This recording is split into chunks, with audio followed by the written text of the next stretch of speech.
Adhimisha siku ya wafanyakazi, serikali ilieleza ugumu wa uchumi ulivyokuwa kwa wakati ule na kuwasihi tusiongeze gharama kwa serikali kwa kuongeza mishahara, bali tuliendelea na upandishaji wa madaraja na kutoa maslahi mengine ya wafanyakazi.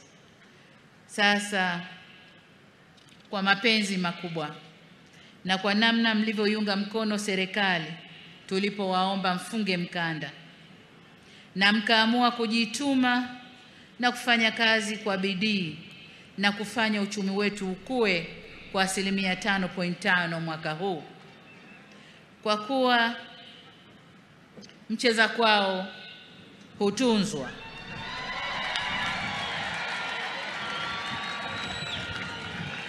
Wafanyakazi oye! Miamvuli oye! Naona miamvuli imepanda sasa. Wakati wote miamvuli ilikuwa chini. Sasa hivi miamvuli imepanda. Sasa kwa kuwa mcheza kwao hutunzwa, mimi na wenzangu, na baada ya kuangalia uchumi ulivyopanda, na umepanda kwa sababu ya nguvu zenu wafanyakazi,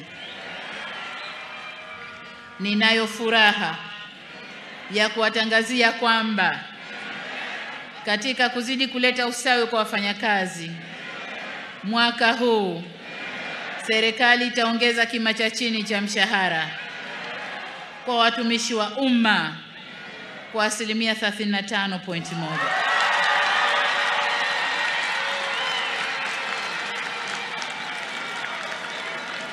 Wafanyakazi oye!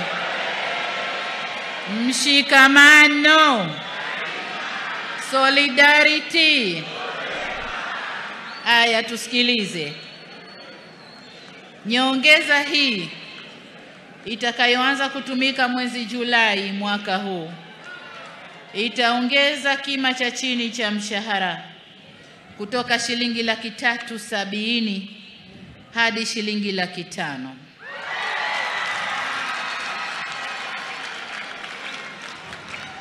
Ngazi nyingine za mshahara nazo zitapanda kwa kiwango kizuri jinsi bajeti inavyoturuhusu.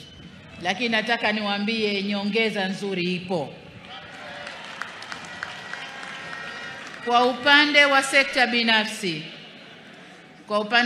binafsi, bodi ya kima cha chini cha mshahara kwa sekta binafsi inaendelea sasa kufanya mapitio ili kuboresha viwango vya chini vya mshahara kwa wafanyakazi wa sekta hiyo.